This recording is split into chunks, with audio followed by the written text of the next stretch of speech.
Thank you, graduates and families, for letting me share this happy occasion with you. Many of you might be feeling what I felt at my own graduation 45 years ago. Optimistic, excited, and curious about my future, but with no clear idea what I'd be doing in 10 years. Early in my adult life, I meandered into what I thought was the best gig in the world. I was a professor leading a research group at Stanford Medical School, and my only job was to follow my curiosity wherever it might lead, make inventions and discoveries, and help my students do the same.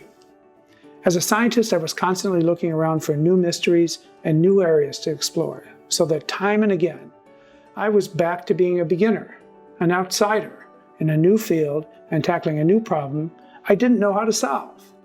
A naive outsider can look at a subject with fresh eyes, unbiased by the prevailing assumptions, and see things that an expert ignores.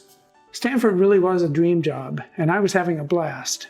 But I couldn't help being aware and concerned that our planet, the only planet in the entire universe known to support life, was facing two equally dire threats: a relentless increase in heat-trapping greenhouse gases and a catastrophic collapse of global biodiversity.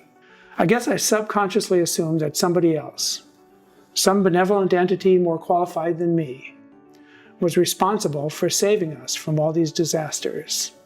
Our government, maybe? The UN, NGOs? Santa Claus, who knows? I could do my small part, but this enormous planetary scale problem was surely not my problem to solve. After all, I'm not a climate scientist or an ecologist, and I don't get to write laws or treaties. Then about 12 years ago, it finally dawned on me that actually nobody else out there was solving these problems. There is no global climate czar or benevolent protector to save us from these disasters. I'm even starting to have my doubts about Santa Claus.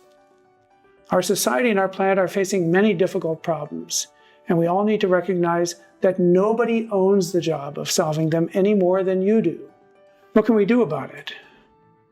Start by recognizing that the real problem is actually not that people love the foods that we make using animals. It's that we still use animals as our technology to make them.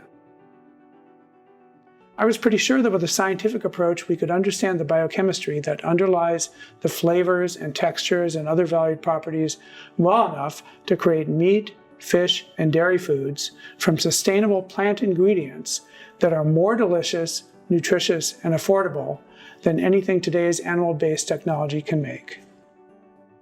If we could do that, then just by competing in the marketplace, we could make the animal-based food system obsolete.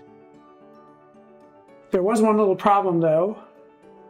By any reasonable standard, I was unqualified to take this on. I had never had any interest in the business world, very little interest in food, and knew next to nothing about either. But I had the great advantage of being a beginner and an outsider. So I walked away from a secure job that I loved to try something that reasonable people were sure would end in disappointment and failure. A project I didn't know how to do, and a problem I didn't know how to solve. But it might succeed, and if I didn't try, I would fail by forfeit. The worst thing you can do is to look for reasons not to try. Just do the experiment. So I did. I founded a company called Impossible Foods with a singular, insanely ambitious mission to turn back the clock on climate change and reverse the collapse of biodiversity by completely replacing the use of animals in the global food system by 2035. I've since been joined on this mission by hundreds of brilliant colleagues. We don't have a roadmap, and we know we'll encounter many disappointments and failures on the way to our goal, but we blast ahead. 45 years after my own graduation, I'm as optimistic and excited and curious about what the future holds as I was then, and I'm still just a beginner. You are about to inherit the best planet in the universe. Please take better care of it than my generation has. It's not somebody else's job, it's your opportunity.